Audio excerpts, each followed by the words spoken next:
Depuis le début du mouvement, on le sait, les commerçants du centre-ville de Bordeaux souffrent, en particulier les indépendants.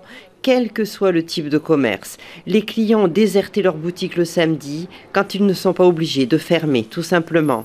Et avec le mouvement qui dure, les difficultés financières s'accumulent. Ce dont on souffre, c'est une baisse de 40% de notre chiffre d'affaires à peu près. Nous, on essaie de se rattraper la semaine. Après, on est quand même à moins 40 sur tous les samedis depuis 11 samedis. Et février s'annonce pas très bon. Et surtout, on n'a pas beaucoup de visibilité sur les réservations touristiques des mois de mars-avril. Il y a les commerces qui commencent à fermer.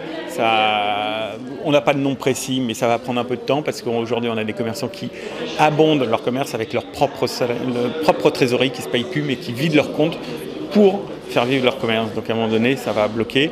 Alors ce qu'on vient chercher ici, c'est d'abord de se réunir avec d'autres commerçants pour ne pas être tout seul, parce qu'on a peu d'occasion de se réunir.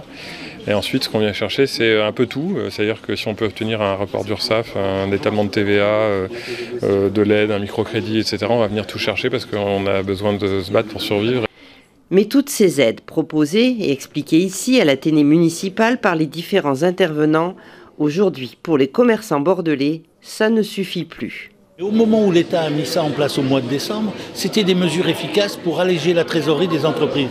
Maintenant que le mouvement dure, on va dire il faut que ça cesse. Il faut juste des exonérations maintenant. Puis maintenant, il faut que l'État redevienne un État fort et impose la loi républicaine. Moi, je pense que les pouvoirs publics, pour la partie des aides, ils sont là. C'est juste au niveau de la sécurité, on a l'impression que le boulot n'est pas fait, quoi. Quand on voit des commerçants menacés aux boules de pétanque, il y en a un, là, il s'est fait menacer parce que le manifestant voulait une bouteille d'alcool.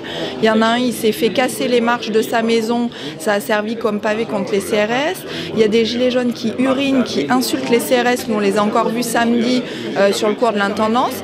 Tout ça, à un moment, c'est stop. Bref, aujourd'hui, les commerçants bordelais en ont vraiment ras-le-bol.